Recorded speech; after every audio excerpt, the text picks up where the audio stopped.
तो आज मैं इस वीडियो में बात करने वाला हूं AIMIM पार्टी बिहार को लेकर के। जैसा कि बिहार के भीतर MIM पार्टी को लेकर के जिस तरीके से अभी चर्चा चल रही है, खास तौर से बिहार विधानसभा का चुनाव 2025 के भीतर है, जिसको लेकर के पार्टी के भीतर अभी से तैयारी शुरू हो चुकी है। पार्टी के जो नेता है, प्रवक्ता है, अलग अलग जगहों पर जाकर के लोगों से मिलने का काम कर रहे हैं। वहां की आवाम का जो मन को टटोलने का काम उनकी तरफ से किया जा रहा है। और अभी रमजान का पाक महीना चल रहा है, तो रमजान के भीतर भी इफ्तार को लेकर के आयोजन किया जा रहा है अलग अलग विधानसभा के भीतर।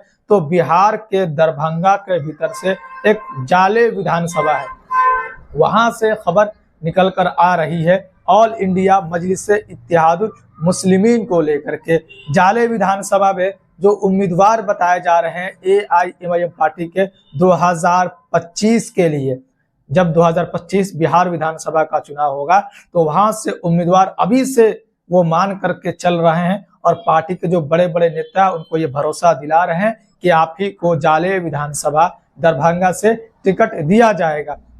तो फैसल रहमान जी जो आमिर है, फैजल रहमान आमिर साहब को टिकट दिया जा सकता है AIMIM पार्टी की तरफ से दरभंगा जाले विधानसभा सीट से। जैसे कि आप यहां पर तस्वीरों में देख सकते हैं कि फैजल रहमान साहब की तरफ से जो इफ्तार का जो इंतजाम किया गया था, और इफ्तार में जो राष्ट्रीय प्रवक्ता है ऑल इंडिया मजलिस-ए-इत्तेहादुल मुस्लिमीन के जो वहां पर पहुंचे, खुद राणा रणजीत सिंह यहाँ पर पहुंचे हुए हैं, वकार सिद्दीकी साहब पहुंचे हुए हैं। तो पार्टी के जो बड़े बड़े नेता है बिहार में AIMIM पार्टी के, वो जाले विधानसभा के भीतर पहुंचते हुए नजर आ रहे हैं। और फैसल रहमान आमिर साहब के इंतजाम जो किए गए थे उनकी तरफ से, इफ्तार का एक दावत इफ्तार किया गया था, उसको कबूल करते हुए आदिल हसन वहां पर पहुंचे, राणा रणजीत सिंह खुद पहुंचे। और ये सबसे बड़ी बात यह है कि देखिए 15 मार्च 2025 को ये इंतजाम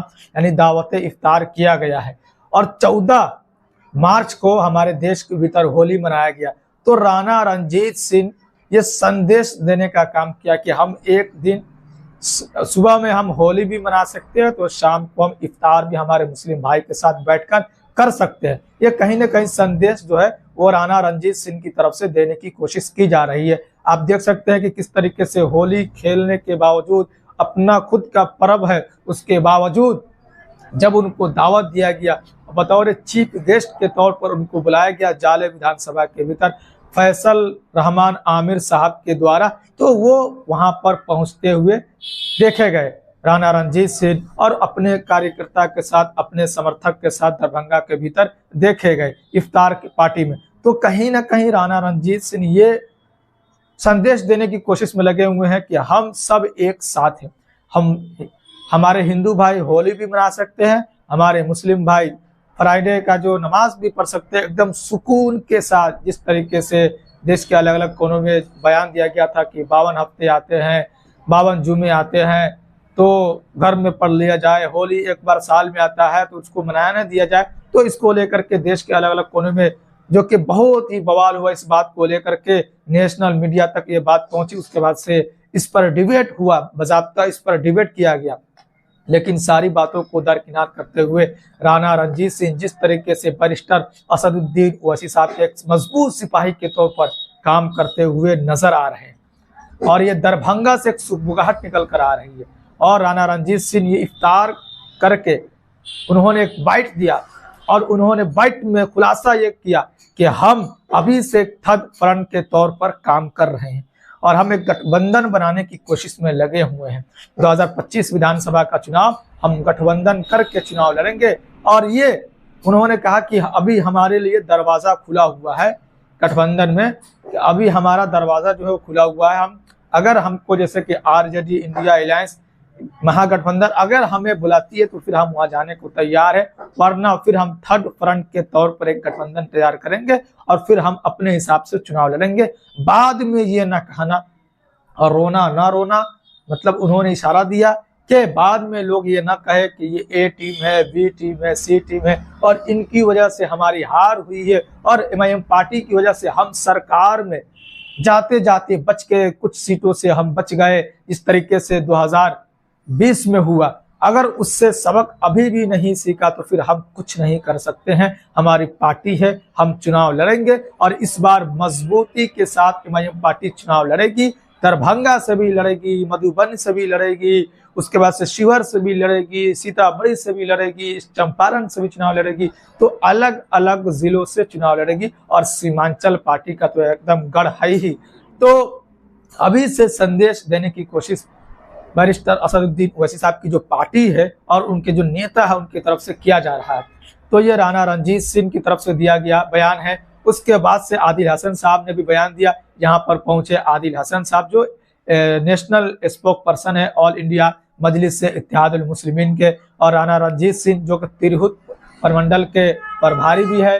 तो काफी मजबूत माने जाते हैं नेता के तौर पर और मजबूती के साथ अपनी बातों को रखते हुए नजर भी आते हैं। सोशल मीडिया के ऊपर बैरिस्टर असदुद्दीन ओवैसी साहब का पक्ष भी रखते हुए नजर आते रहते हैं और उन्होंने संदेश दिया। और इस इफ्तार में दूसरी बात यह है कि हिंदू भी पहुंचे, मुस्लिम भी पहुंचे, सब यहाँ पर पहुंच करके साथ में मिलजुल करके इफ्तार करने का काम किया गया। यहाँ पर हिंदू भाई भी पहुंचे जो कि हिंदू भाई का जो हमारे होली का त्यौहार था, फिर भी अपने त्यौहार को मनाने के बाद कोई गिला शिकवा न रखते हुए उनको जब बुलाया गया, इफ्तार में दावत दिया गया, तो वो हंसते खेलते हुए पहुंचे और उन्होंने बयान दिया कि हम सब एक साथ हैं। यह हमारे हिंदुस्तान में किसी और जगह पर चल सकता है हिंदू मुस्लिम का जो कार्ड जो है, लेकिन बिहार में ये कार्ड नहीं चलेगा कि हिंदू को बांट दे मुसलमान से, मुसलमान को बांट दे हिंदू से और फिर हम अपनी राजनीति करें। ये बिहार में चलने वाला नहीं है। राणा रणजीत सिंह भी कहते हुए सुने गए कि ये बिहार है और बिहारी जाना जाता है कि कब वो क्या कर जाए वो किसी को पता नहीं है। बिहारी बहुत कुछ सोच समझ कर निर्णय लेता है। तो बिहारी को मूर्ख बनाना और फूट डालना, शासन करना उनके ऊपर यह बहुत मुश्किल हो सकता है, मुश्किल वाली बात हो सकती है। इसलिए बिहार है भाई, यहाँ पर ये नहीं चलेगा कि हम इसको उससे लड़ा दे, उसको इससे लड़ा दे। यहाँ पर विकास को देख करके वोट किया जाएगा कि आपने कितना रोजगार दिया लोगों को, कितना उद्योग लगाया आपने, कितने अपने, अगर सरकार की बात करते तो भी नीतीश कुमार की सरकार है तो नीतीश कुमार ने कितने काम किए, उस काम को गिनाया जाएगा। तभी लोग सोचेंगे, समझेंगे। तो ये राणा रणजीत सिंह जो कि अपनी बातों के लिए जाने जाते हैं, एकदम सत्य के साथ अपनी बातों को बेबाकी के साथ रखते हुए मीडिया में नजर आते हैं, सोशल मीडिया के द्वारा अपनी बातों को रखते हुए नजर आते हैं। आजकल सोशल मीडिया का जमाना है। तो ये रमजान का जो पाक महीना चल रहा है, तो खास तौर से अगर हम एमआईएम पार्टी की बात करते हैं तो ये शुरू हो चुका है। इफ्तार का जो है सिलसिला शुरू हो चुका है। फैसल रहमान, ढाका का फैसल रहमान नहीं, ये दरभंगा का फैसल रहमान हामिद साहब है जो कि जाले विधानसभा के उम्मीदवार बताए जा रहे हैं, भावी उम्मीदवार बताए जा रहे हैं एमआईएम पार्टी 2025 के लिए। देखते हैं आगे क्या होता है, पार्टी इनको उम्मीदवार बनाती है या नहीं बनाती। फिलहाल अभी तो इनको यही भरोसा दिलाया जा रहा है और पार्टी की जो नेता है, चाहे वह राणा रणजीत सिंह हो या फिर आदिल हसन हो, वो उनके साथ नजर आ रहे हैं और जाले विधानसभा के भीतर जाकर के इनके लिए जमीन तैयार करते हुए नजर आ रहे हैं। तो अभी रमजान का भी जो रोजा अभी बहुत अभी लगभग बाकी है। अब इस लास्ट वाले दिन में देखने वाली बात होगी कि और कहां कहां पर इफ्तार का इंतजाम होता है और उस इफ्तार के इंतजाम में कौन कौन से नेता पहुंचते हैं। सबसे बड़ी बात यह है। तो चलिए, ये जाले विधानसभा के भीतर से, दरभंगा से ऑल इंडिया मजलिस इत्तेहादुल मुस्लिमीन को लेकर के खबर निकल कर आई है और आगे जो भी इस पार्टी को लेकर के और इस महीने के भीतर क्या